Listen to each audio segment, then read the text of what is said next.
నిరాశీర్యత చిత్తాత్మా త్యక్త సర్వపరిగ్రహః శారీరం కేవలం కర్మ కుర్వన్నాప్నోతి కిల్బిషం. పద అర్థం చూద్దాం రండి.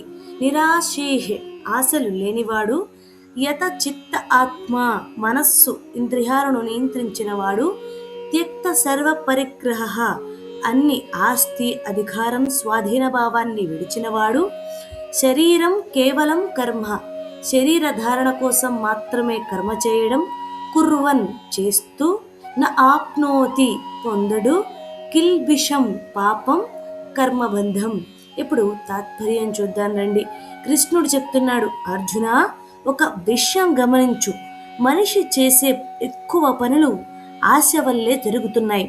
ఇది వస్తే సంతోషం, ఇది దొరకకపోతే బాధ అంటూ మనస్సు ఎప్పుడూ ఏదో కోరుకుంటూనే ఉంటుంది.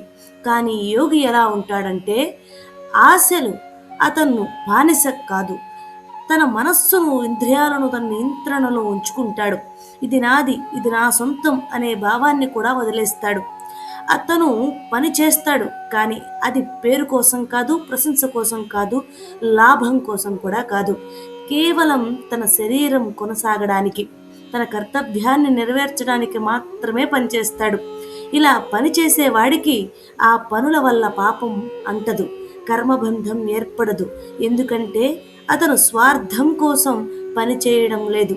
అర్జున, నువ్వు కూడా నీ పని చేయి, కానీ ఆశలతో కాదు. అప్పుడు నీ కర్మలు నిన్ను కట్టిపడేయవు, నువ్వు స్వేచ్ఛగా ఉంటావు అని కృష్ణుడు స్పష్టంగా వివరిస్తున్నాడు. హరే కృష్ణ.